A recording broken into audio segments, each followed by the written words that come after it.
देखें जी, एक तो वहाँ पे शफाफियत है, इलेक्शन जो है वो बिल्कुल शफाफ तरीके से होते हैं। दूसरे उसके हुक्मरान लूट के उसको नहीं खा रहे। हमारे मुल्क में सबसे बड़ा अलमिया यही है कि हमारे हुक्मरान हमें लूट के खा चुके हुए हैं। उसकी जो बेसिक वजह मैं तो गवर्नमेंट जो हमारे जो लीडरान हैं यही हैं कि अगर ये इनकी कोई तवज्जो ही नहीं है मुल्क की तरफ। और दूसरा ये है कि जहाँ पे जब भी कोई यहाँ पे इन्वेस्टर आता है और कोई इन्वेस्टमेंट करना चाहता है तो यहाँ पे उसको पहले ही वो टैक्स दे जी, और पहले वो इन्हें शेयरिंग में हिस्सा दे जी, हमें क्या देंगे। बस हमारा यहाँ पे ज़्यादातर ना बेरोज़गारी बहुत हो चुकी है। हमारी अल्हम्दुलिल्लाह जो कराची की स्टील मिल है ना, वहाँ पे कम से कम हज़ारों लोग काम करते थे और वो भी बंद पड़ी है। और यहाँ पता तो है ये यहाँ पे जो गाटर टीआरएन ये सामान कितने का पहले मिलता था, अभी क्या रेट चला। सलाम नमस्ते सत श्री अकाल, मैं हूँ सिद्रा। हम आवाज़ के साथ आज हम बात करेंगे कि इंडिया के अंदर JSW जो कि एक स्टील कंपनी है, इंडिया के अंदर इन्वेस्ट करने जा रही है $666 मिलियन और ये एक कार्गो कह लें कि प्रोडक्ट्स को बनाने वाली है कर्नाटका के अंदर। बात करते चले अपनी पाकिस्तान की स्टील मिल की, तो जो कि बहुत खस्ता हालत में नज़र आती है। एनर्जी क्राइसिस की वजह से शट डाउन नज़र आ रही है हम लोगों को, इसमें कोई काम होता हुआ दिखाई नहीं दे रहा। हालांकि हमारी अपनी लोकल इंडस्ट्री है कह लें। यही बात करते चाहें टेक्सटाइल इंडस्ट्री की, तो वो यहाँ से उठकर बांग्लादेश हो चुकी है। आइए जानते हैं पाकिस्तानी अवाम से कि वो इस चीज़ के बारे में क्या राय रखते हैं कि हमारे मुल्क की अपनी जो लोकल इंडस्ट्रीज हैं वो क्यों बंद होती जा रही हैं। तो बने रहिए मेरे साथ इस वीडियो के आखिर तक। देखें जी, एक तो वहाँ पे शफाफियत है, इलेक्शन जो है वो बिल्कुल शफाफ तरीके से होते हैं। दूसरे उसके हुक्मरान लूट के उसको नहीं खा रहे। हमारे मुल्क में सबसे बड़ा अलमिया यही है कि हमारे हुक्मरान हमें लूट के खा चुके हुए हैं। यहाँ पर अब कुछ नहीं होना जब तक इलेक्शन शफाफ नहीं होंगे। तो यहाँ की जो कराची स्टील मिल है, पाकिस्तान की सबसे बड़ी स्टील मिल कंसीडर की जाती थी, वो भी आपको पता बंद पड़ी है क्योंकि प्रॉपर बिजली नहीं है, यहाँ पर प्रॉपर सिस्टम नहीं प्रोवाइड किया जा रहा। तो किस तरह से फिर पाकिस्तान की मिलें चलेंगी? यहाँ हमारी टेक्सटाइल मिल भी यहाँ से जाकर बांग्लादेश लग चुकी है। जहाँ तक मिलों की बात है वो तो अब तकरीबन 90% तो यहाँ से वैसे ही ख़त्म हो चुकी हुई हैं। तो सबसे बड़ा तो हमारे पास जो क्राइसिस है वो एनर्जी क्राइसिस है। जब तक ये नहीं ख़त्म होगा तब तक तो कुछ भी नहीं होने वाला।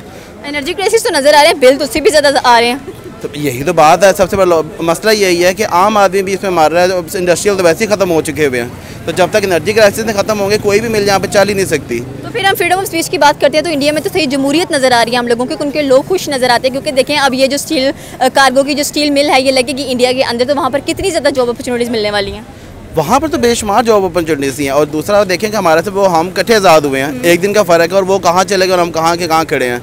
आप देखेंगे अफगानिस्तान पीछे से आके वो कितना आगे चला गया। हमारा मुल्क जो है आगे जाने के पीछे उल्टा 75 साल उल्टा जाता जा रहा है। तो जब तक यहाँ पर एक तो हमारे हुक्मरान सीधे नहीं होंगे, कोई भी हो चाहे सबके सब एक जैसे ही हैं, जब तक वो नहीं ठीक होंगे तब तक हम कभी भी तरक्की नहीं कर सकते। तो वो तो ठीक होने का नाम नहीं ले रहे, ना हमें नज़र आ रहा है कि उन्होंने कभी ठीक होना है। उल्टा हम इनफैक्ट ये कहते हैं कि नरेंद्र मोदी एक अच्छे हुक्मरान नहीं है, चाहे वो जैसे भी हैं, लेकिन उनका मुल्क देखें, इतने इन्वेस्टर्स लेके आते हैं। उनके फॉरेन मिनिस्ट्री की बात कर लें, आप देखें नरेंद्र मोदी अपने मुल्क हमारे मुल्क के लिए अच्छे नहीं होंगे, अपने मुल्क के लिए तो वो अच्छे हैं, लेकिन हमारे हुक्मरान तो हमारे लिए भी अच्छे नहीं हैं। तो इसमें सबसे सिर्फ एंड यही है कि जब तक यहाँ पे फेयर इलेक्शन नहीं होंगे तब तक कुछ नहीं हो सकता। तो फेयर इलेक्शंस भी सुनने में यही आएगा कि 14 अगस्त तक जो कौमी असम्बली है वो डिसॉल्व कर दी जाएगी और फेयर इलेक्शंस करवाए जाएंगे। आपको लगता है कि फेयर इलेक्शंस के बाद भी कोई ऐसा प्राइम मिनिस्टर आएगा जो मुल्क को सही राह दिखाए, यहाँ कह लेंगे पाकिस्तान कुछ चमकता हुआ नजर आएगा हम लोगों को? जबकि नरेंद्र मोदी अपने 8 साल हुकूमत के पूरे कर चुके हैं, अगले 10 साल हो जाएंगे कि फिर से वो दोबारा आते हैं अपनी पावर में। फिलहाल तो हमें कि 14 अगस्त को कहीं असम्बली जो है ना वो नहीं होती हुई नज़र आ रही। पहली तो बात ही यही है। तो जब वो होगी उसके बाद इलेक्शन की बात होगी। और अगर कोई हुक्मरान आता भी है तो अल्लाह करे पाकिस्तान को अच्छा हुक्मरान मिल जाए, अदरवाइज मिलने वाला नहीं है। अब तो है ही कोई नहीं। किसको आप किसको कहते हैं? कोई भी नहीं है। कोई भी नहीं है तो कोई भी नहीं है तो फिर किसको वोट किसको देना? किसी को भी नहीं। ये आप जिससे मर्जी पूछना, सारी दुनिया ये कहेगी कोई भी अच्छा नहीं है। चाहे आप किसी को भी ले लें, कोई भी लीग ले लें, सारी फारक है। मतलब रिसेंटली सुनने में ये भी आए थे कि जैज़ जो कि हमारी सर्विसेज प्रोवाइड करती हैं सिम की, वो भी यहाँ से अपना बिजनेस ठप करके जाने लगी थी क्योंकि यहाँ पर प्रॉपर सर्विसेज प्रोवाइड की ही नहीं जा रही। अब हर एक चीज़ यहाँ से ठप होकर भागती रहेगी तो फिर इसका मतलब ये हुआ कि पाकिस्तान में सिर्फ वो कहते हैं कि छान बुरा ही रह जाएगा। तो उसका क्या करना है हम लोगों ने? जबकि इंडिया की बात करें तो वहाँ पर आप देख लें बेतहाशा इंडस्ट्रीज़ लग चुकी हैं, इन्वेस्टर्स आ रहे हैं, इन्वेस्टर वहाँ पर काम कर रहे हैं और वो उनके अपने लोकल वेंडर्स इतना अच्छा काम कर रहे हैं। मिस छान बुरा भी यहाँ पर नहीं रहेगा क्योंकि यहाँ के हालात बहुत ख़राब हो चुके हैं। आम आदमी गुर्बत से मर रहा है। आप देख लें कहाँ हमारे हालात कहाँ चले गए हुए हैं। ठीक है, चांबुरा भी किसी काम आता है, हमारे पास तो फफूंदी वाला चांबुरा, इसको किसी ने इस्तेमाल नहीं करना। उसकी जो बेसिक वजह मैं तो गवर्नमेंट जो हमारे जो लीडरान हैं यही हैं कि अगर ये इनकी कोई तवज्जो ही नहीं है मुल्क की तरफ। और दूसरा ये है कि जहाँ पे जब भी कोई यहाँ पे इन्वेस्टर आता है और कोई इन्वेस्टमेंट करना चाहता है तो यहाँ पे उसको पहले ही वो टैक्स दे जी, और पहले वो इन्हें शेयरिंग में हिस्सा दे जी, हमें क्या देंगे। तो फिर कौन इंडस्ट्रियलिस्ट जो है वो यहाँ पे आके कोई अपना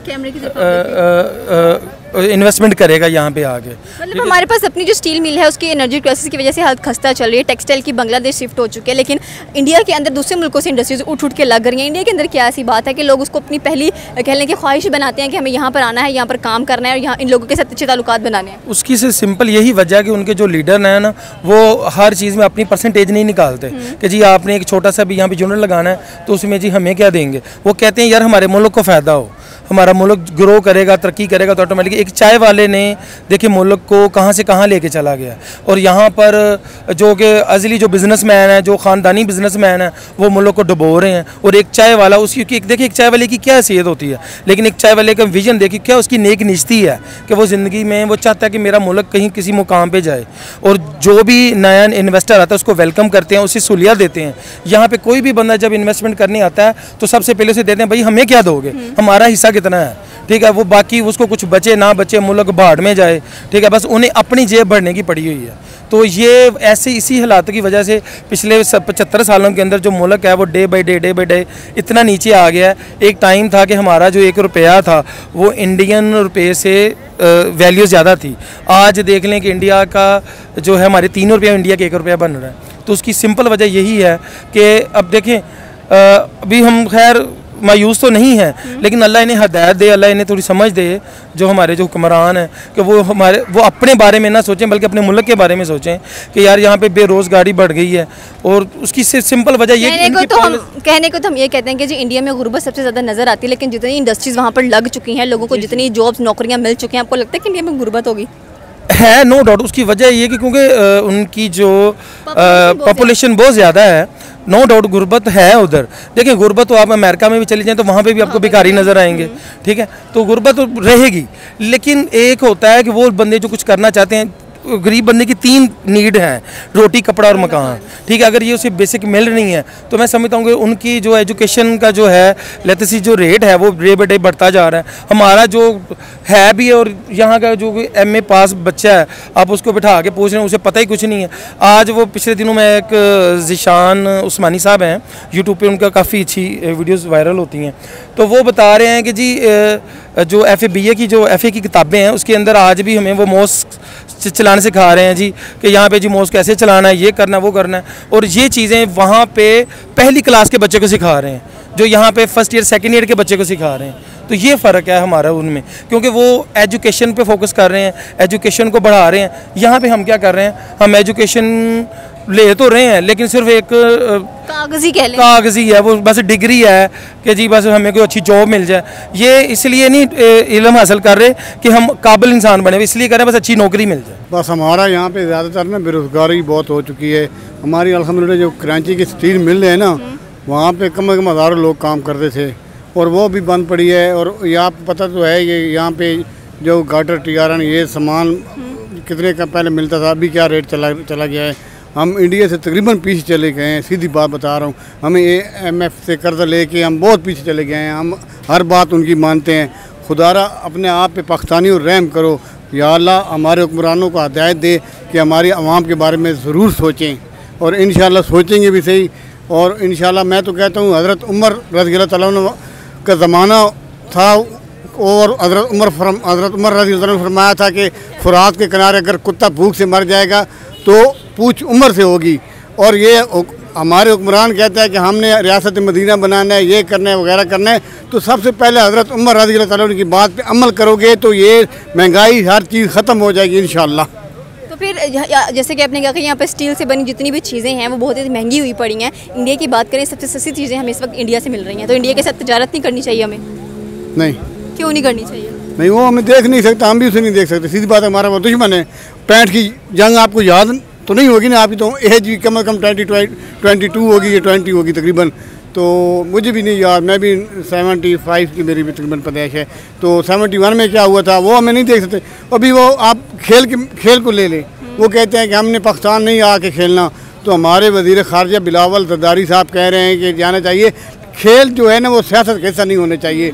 सियासत की नज़र खेल को करोगे तो खेल ख़त्म हो जाएगा। और मैं कहता हूँ भाई इंडिया के साथ हमें कोई तजारत नहीं करनी चाहिए। जब तजारत नहीं करनी चाहिए तो फिर खेलने क्यों जाएँ? हाँ, तो नहीं जाना चाहिए, मैं कह रहा हूँ ना जाए। हम तो जा रहे हैं, तो जब वो नहीं आ रहे हम भी नहीं जाएंगे इंशाल्लाह। हम जा रहे हैं। आपको नहीं पता 14 अक्टूबर को मैच है पहला हमारा अहमदाबाद के अंदर वर्ल्ड कप का? पता है, मैं भी सपोर्ट मैन हूँ। तो फिर आप ये कैसे कह रहे हैं कि हम नहीं जा रहे? नहीं नहीं, मैं तो कहता नहीं, मैं तो नहीं जा रहा, सीधी बात है। आप ना जाए या ना जाए, लेकिन हमारे क्रिकेटर्स तो जा रहे हैं। तो अगर उनको भी दावत है वो भी आए, ऐसे ताल्लुकात बढ़ेंगे तो फिर तजारत होगी। अगर वो अपनी अना पे खड़े रहेंगे तो फिर तजारत का मकसद भी कुछ नहीं। ज़्यादा अना कौन दिखा रहा है, पाकिस्तान या इंडिया? ज़्यादा गुरूर या अना कौन दिखा रहा है? हम गरूर नहीं करते, सीधी बात है। मतलब इंडिया गुरूर करता है? गरूर वो करते हैं। किस बात का गरूर करते हैं? गरूर का सर नीचे ही होता है, हमारा अल्हम्दुलिल्लाह ऊपर ही है सर। तो मतलब इंडिया किस बात का गरूर दिखा रहा है? आप कह रहे हैं पाकिस्तान गरूर नहीं दिखाता, पाकिस्तान अना, लेकिन पाकिस्तान भी समटाइम्स कर जाता है ऐसी बातें जो नहीं करनी चाहिए। हमारा यकीन है कलमे पे, और हम कलमा गो हैं अल्हम्दुलिल्लाह। हम गुरूर नहीं करते, हम तकब्बर नहीं करते, और अल्हम्दुलिल्लाह हमारी पाकिस्तानी कौम कामयाब है। ये थी पाकिस्तानी अवाम की राय। आप कितनी क्या राय है आप हमें नीचे के कमेंट सेक्शन में बता सकते हैं। हमारे चैनल को सब्सक्राइब करना बिल्कुल मत भूलिएगा। तब तक के लिए अल्लाह हाफिज़।